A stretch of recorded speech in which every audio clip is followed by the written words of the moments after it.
Hey guys, welcome back to the Readers. I hope you are having an amazing day. Let's get right into the stories. The first one is a pro-revenge story. Before my wife Emma and I bought our house, we rented an apartment from a complex that we discovered halfway through the rental process was a condo conversion. For those that don't know what this means, we didn't at the time either. This is a usually small apartment complex that instead of being owned by a single company and run by either an on-site manager or property management group, each unit in the complex is individually owned either by a person or company, and each owner chooses their own property management group or person, if they don't live in the unit, that is.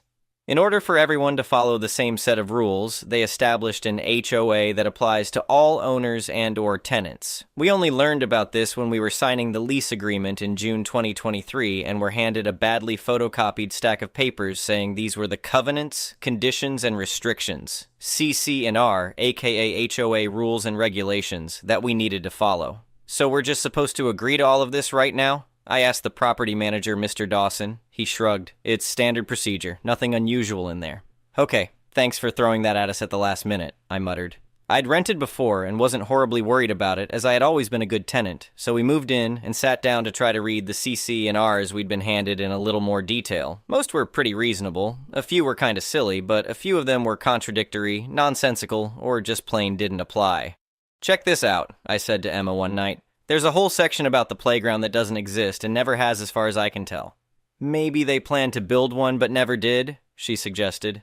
In any case, we moved in, got settled, got to know our neighbors, and then stuff started breaking in our apartment. No biggie, contact our property management group, let them know there's an issue. The interesting thing is, the CC and R they handed us was actually more restrictive on repair issues than state law, this is important, and attached daily fines to residents who didn't keep their property in good repair. Now, interestingly enough, they defined in good repair pretty broadly. This included the appliances they provided, the mechanical systems of the building, and the structure itself. This is when we learned that the unit we were in was apparently the problem child of the complex. The owner, Mr. Peterson, always tried to skimp on maintenance, was notoriously slow to repair things, and really hated spending money on his investment. So we contact the property manager this guy hired, and well, let's just say they were interesting. They sent out their handyman, Rick, to take a look at the issue. Our washing machine had died.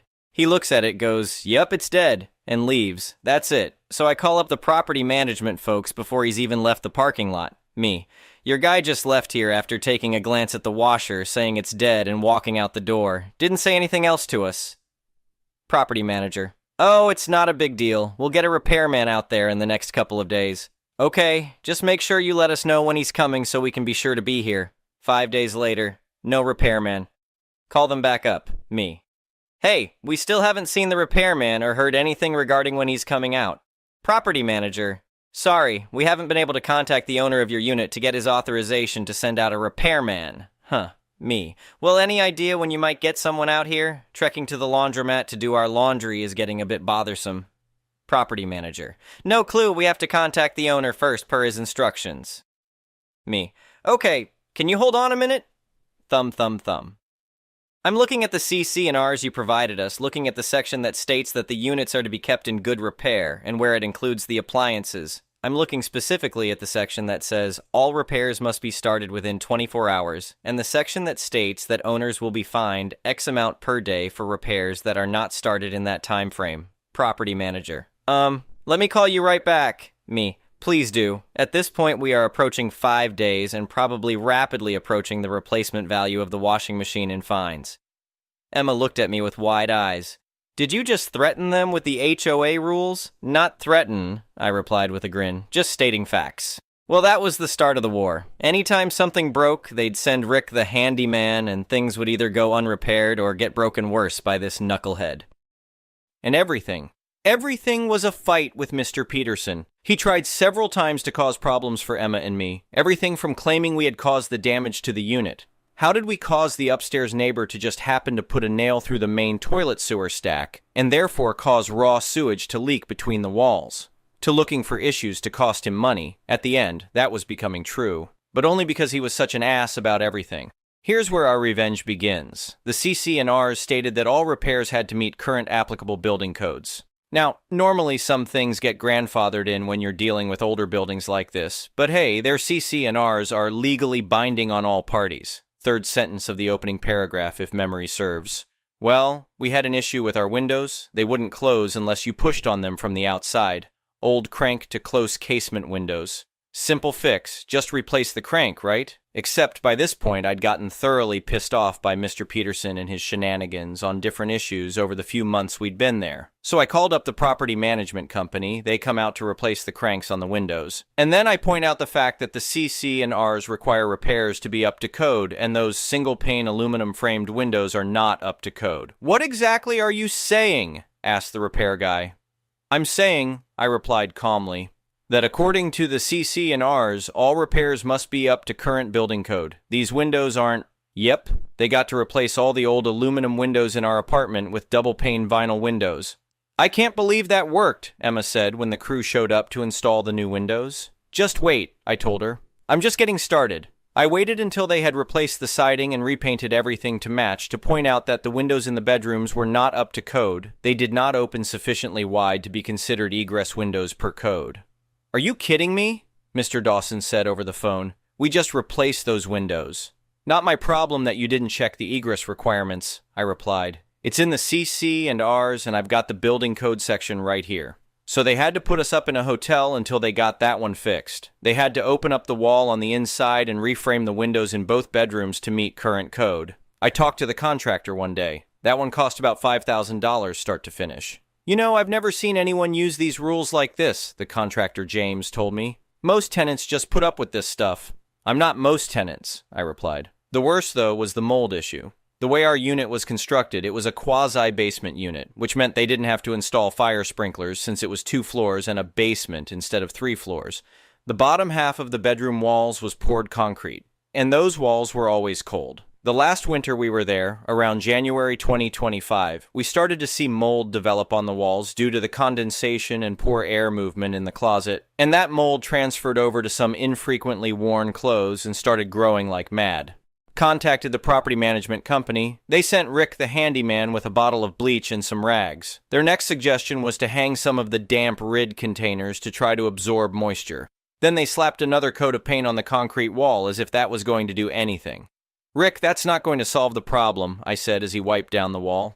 "Look, it's what they told me to do," he replied with a shrug. "Take it up with management." That was the last straw in my book. I contacted a half-dozen agencies before finding out the right people to talk to. They sent over a representative to take samples and examine the construction of the apartment. We were then only allowed to get belongings while wearing a respirator, and they ordered the property owner to get us a hotel for the foreseeable future. Black mold, not just on the foundation wall, but also under the carpet in the closet. All our clothing had to be professionally cleaned, decontaminated. Fortunately, it had not spread to the rest of the wall structure, but was confined to one small section of concrete wall and floor. So the cleanup was actually relatively straightforward and only took about a week. "How bad is it?" I asked the inspector. "Bad enough that you two are lucky you didn't get seriously ill," she replied. "This is a major health hazard." The remediation, though, that was not so straightforward, as best as I could figure out. When they built this complex exterior waterproofing and insulation to prevent exactly this scenario, on below-grade walls wasn't quite as stringently required in the code. But remember the language in the CC and Rs about all repairs having to meet current applicable code?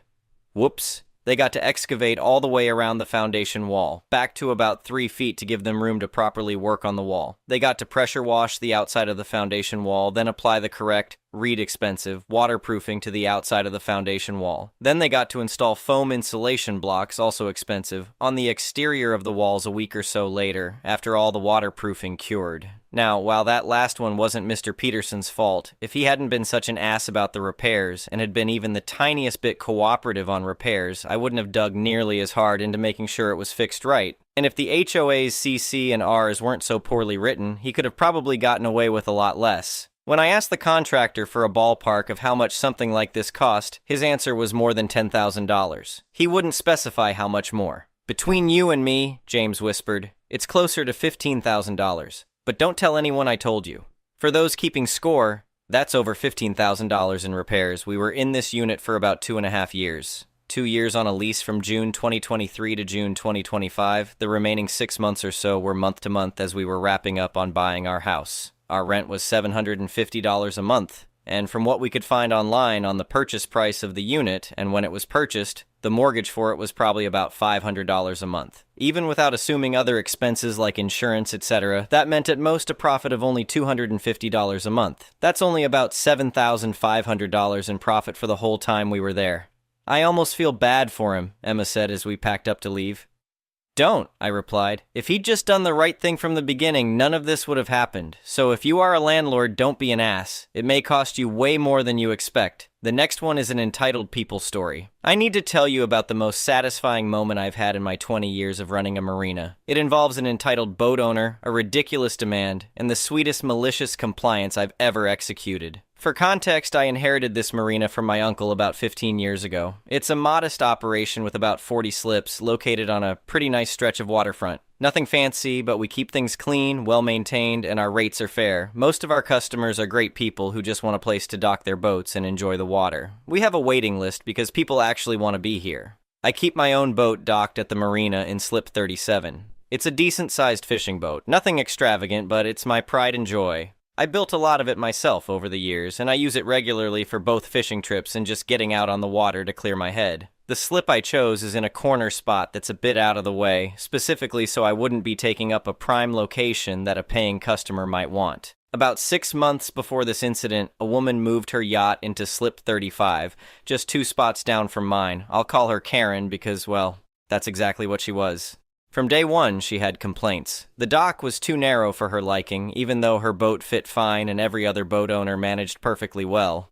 The water was too choppy, as if I controlled the ocean. Other boaters were too loud on weekend mornings, despite the fact that there's no noise ordinance on the water and people generally kept it reasonable. Karen had one of those luxury yachts that probably cost more than my entire marina. She made sure everyone knew it too. She'd strut around in designer sunglasses and expensive boating outfits that looked like they'd never seen actual work on a boat. Her yacht had some pretentious name that I can't even remember, but it was definitely the kind of name that screamed, "I have more money than sense."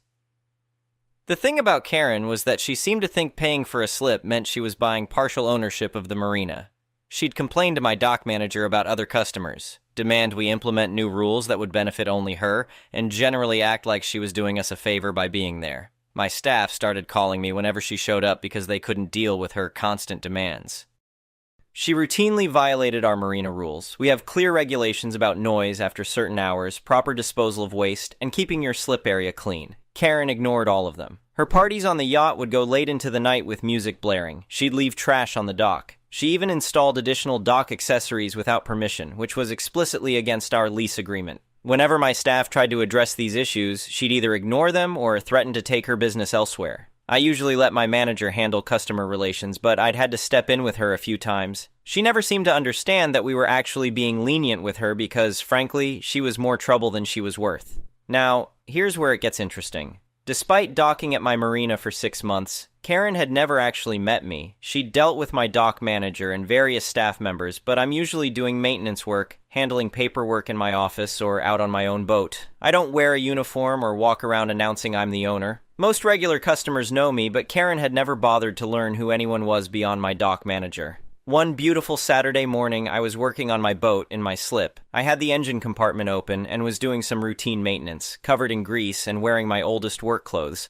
Karen came storming down the dock toward me, and I could tell from her expression that she was on a mission. She stopped at my boat and put her hands on her hips. She asked me how long I was going to have that eyesore sitting there. I was confused and looked around, wondering what she was talking about.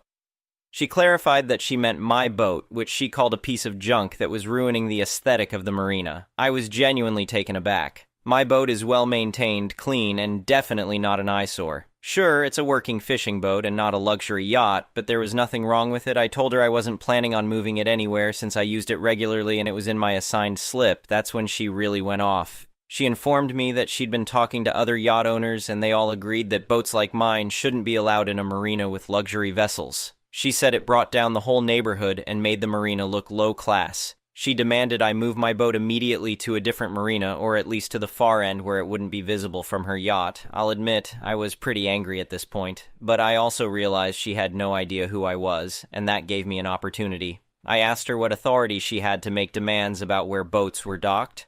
She said that as a premium customer paying top dollar for her slip, she had every right to expect a certain standard. She added that if I didn't move my boat, she'd be filing a complaint with the marina owner and would make sure I got kicked out. This is where I could have just told her who I was and watched her backtrack, but where's the fun in that? Instead, I apologized and told her I'd definitely discuss the issue with the owner. She seemed satisfied with that response and walked away, probably thinking she'd intimidated some poor boat owner into submission.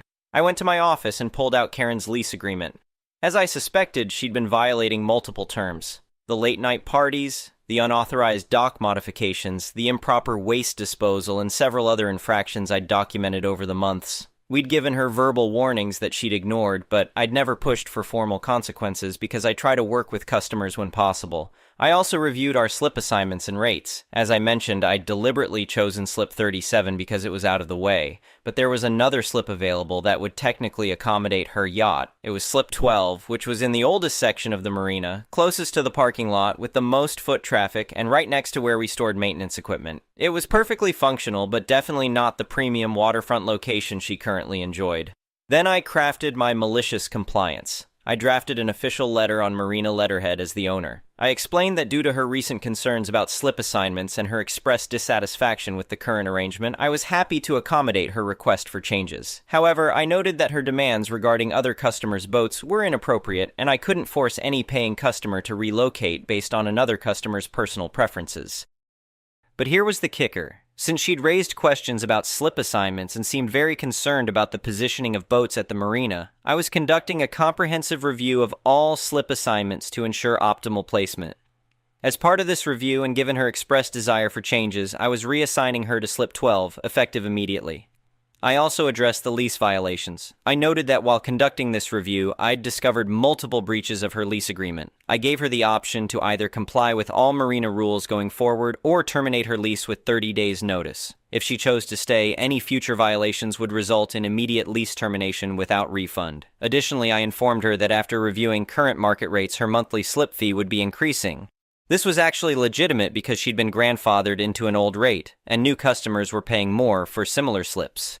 I was simply bringing her up to the current standard pricing. The letter concluded by explaining that her complaints about other customers and boats were noted, but that as the owner, I maintained sole discretion over slip assignments and marina policies. I made it clear that every boat at my marina met our standards, and any future complaints about other customers' vessels would not be entertained. I had the letter hand-delivered to her yacht that evening. Then I waited. The next morning, my phone started ringing early. Karen was absolutely furious. She couldn't believe she was being moved to what she called the worst slip in the marina. She accused me of retaliation and threatened legal action. I calmly explained that she'd requested changes to slip assignments, expressed strong feelings about boat placement, and I was simply accommodating her concerns by conducting a thorough review. When she complained about the rate increase, I pointed out that she'd been receiving a discounted rate that was no longer available to new customers, and it was only fair to standardize pricing.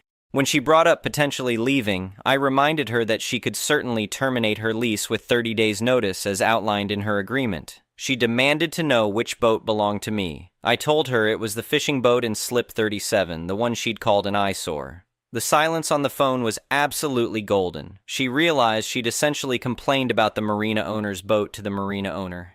She tried to backtrack, claiming she'd been having a bad day and didn't really mean those things. But I'd already made my decision. I told her the slip reassignment and rate increase were final, and she needed to move her yacht to slip 12 within 72 hours or she'd be charged a daily late fee. Karen tried a few more tactics. She claimed she'd sue for breach of contract, but her lease clearly stated that the marina reserved the right to reassign slips with reasonable notice for operational reasons. She threatened to leave bad reviews, and I told her that was her right but wouldn't change anything. She even tried to apologize and ask if we could just forget the whole thing happened, but I wasn't budging. She'd spent months being entitled, violating rules, and making my staff miserable. Then she'd tried to get me kicked out of my own marina because she didn't like my boat. She'd made her bed, and now she could lie in it. She eventually moved to slip 12, though she complained the entire time. The new slip was right in the high traffic area, so she constantly had people walking past her yacht. The maintenance equipment nearby meant she heard the sounds of work being done during the day. And her new neighbors in the surrounding slips were families with kids who used their boats constantly, creating exactly the kind of activity and noise she'd complained about before. The rate increase meant she was now paying about 30% more per month. She stuck it out for about 2 months before giving notice that she was leaving. On her way out, she tried one last time to complain about how unfairly she'd been treated. I simply reminded her that she'd gotten exactly what she asked for, a reassessment of boat placements and slip assignments. After she left, her slip was taken by a retired couple with a modest sailboat who were absolutely delightful. They actually thanked me for the opportunity to dock at the marina and have been model customers ever since. The best part? My boat is still sitting happily in slip 37, exactly where it's always been, and I learned a valuable lesson about identifying entitled customers early and not letting them get away with breaking rules just to avoid confrontation. Sometimes malicious compliance is about giving people exactly what they ask for and letting them discover why it was a terrible idea. Karen demanded changes to boat placements and slip assignments, and that's precisely what she got, just not in the way she expected. The next one is a petty revenge story. I, 34F, have lived in a very nice part of conservative Oregon State for 5 years, and this is not an easy state to be accepted when you're a family of 4, M38, kids 10, M7F, from OC SoCal. It's like we have been transported to another planet, and shout out to parents, it's been awful dealing with the staring parents at the school bus stops. Oh my god, they stare at my style, hair, and tattoos like I'm an alien. I refuse to wear leggings, so it's like they take that as a personal insult. I've always avoided the lot of them and kept a polite distance, get my kids in bail. But there was one mom that was like the leader. I even heard her say once, yeah, I'm the neighborhood mom in case blah blah. She drove her husband's huge truck and thought she was the crap revving it up and down the street. Our apartment complex, all the families that wait at this stop live here, was within eyesight. It was so close I walked every day to teach my kids to not be lazy and to not be afraid of the weather. I always kept my distance, but what made my skin crawl is the woman couldn't park the truck. It was the first in-person school year since COVID and she was parking on the sidewalk directly in front of the corner that the bus pulled up to. I was the only parent that walked each day despite the weather. On one particular day, there was snow on the ground. She and one of the other creeper moms were sitting in the truck with the windows down, so I actually stopped and said, "Hey, do you mind not parking on the sidewalk? It's hard to get by." Completely calm, just a passing comment. She immediately responds with, "I drive a big truck. Deal with it."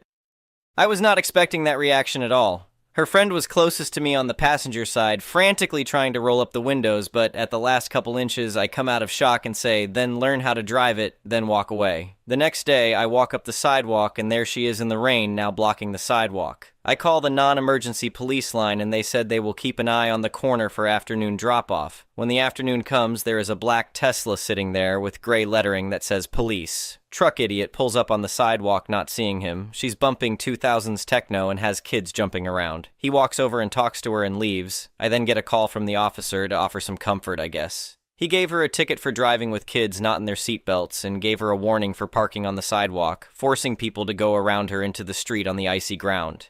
He told me to call him again if she keeps doing it and to stay away from her. She's an angry person. I don't see her till the next week. Guess where she parks?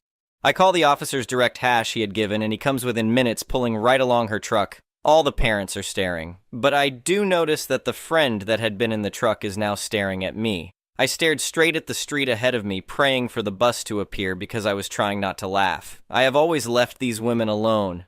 Kept my distance. It's been a couple years now. One of their sons even went up to my son and told him, "Did you know your mom is a bad person?" I never did anything. Never approached the parents. I ignored it and used it as a lesson for my son.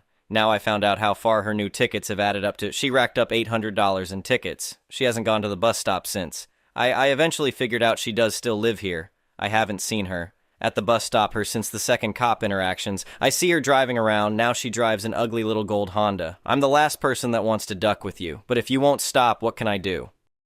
Update the story of the truck. After the final ticket, she stopped showing up at the bus stop, but I eventually figured out that she still lives here because she drives by every day in the morning and in the afternoon because her kids still go to the same school and she's on the same schedule. I see her on the same driving schedule and she stares at me over her shoulder, but I don't know how she could know I had any effect on the situation.